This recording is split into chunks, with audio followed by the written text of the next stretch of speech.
Hey, how's it going? My name's Nat. Coming up on Newsbreak. Instagram's new safety settings. New South Wales lockdown extended. And more Olympic gold in the pool. Instagram and Facebook are toughening up their safety rules for teenagers. Both platforms will be limiting the kinds of ads teens can see, while new accounts made by under 16s will be set to private automatically. Here's Joe. Starting today, there are some pretty serious changes. New accounts under 16 will be private, and Instagram will use algorithms to look for suspicious profiles and stop them from seeing or interacting with people under 18. On top of that, Facebook, Messenger and Instagram will also limit the information advertisers can see and use. So teens won't be targeted based on their interests or web browsing history, only their age, gender and location. I think these changes are a great idea to keep young teenagers safe and protected on social media. Young people can be very naive on social media. It's much safer because random people can't go through your account. Privacy is a problem for young people on social media, as there aren't really that many limits on what they can and can't post. Young kids don't always fully comprehend that the information that they can be sharing is private and they can be putting themselves at risk. The changes are designed to make Facebook and Instagram safer for teens. But there's lots more you can do already. There are heaps of things we can do to stay safe online.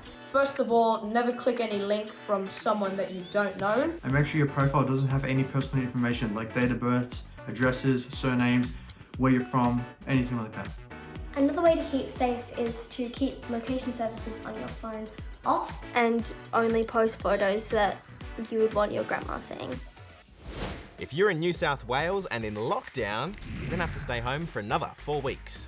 Premier Gladys Berejiklian made the announcement today, and it means restrictions will continue until at least August 28th. But there are some changes, including for Year 12 students who'll go back to face-to-face learning on Monday, although there'll be really strict rules and they'll be offered the Pfizer vaccine. But all other students will stay learning remotely.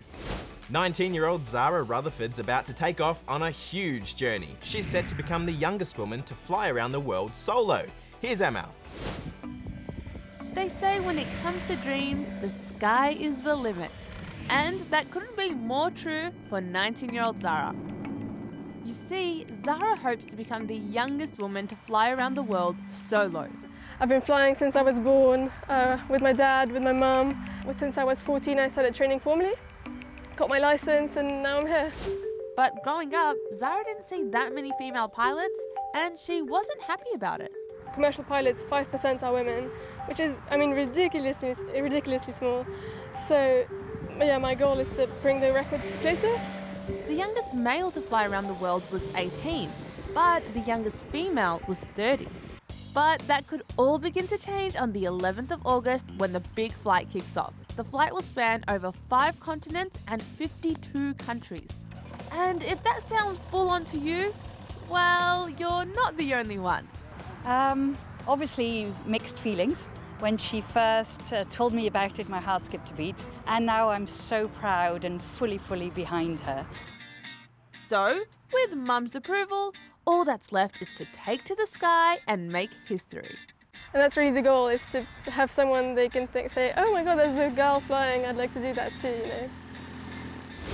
Times, percentages, jersey numbers and records, when it all comes down to it, sport's all about the numbers, isn't it? Numbers. So let's start with number 1.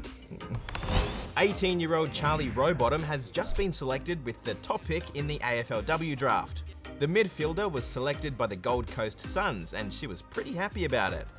It's a real footy family. Her brother James plays for the Sydney Swans.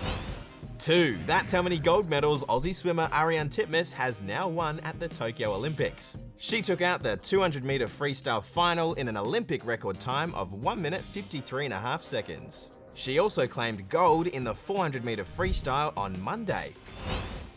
$2,407. That's how much the Norwegian beach handball team recently got fined for choosing to wear shorts instead of bikini bottoms in a tournament. It's important for us to not feel uncomfortable when we're out there doing the sports we love. Everything else should not come in a way of what we do out there. Now, pop star Pink has offered to step in and pay the fine, and it sparked a big push from people right around the world who think athletes should have the freedom to wear what they want. Well, that's all the news we've got for you today. We'll see you tomorrow. In the meantime, don't forget you can always hit subscribe, but I'm out of here.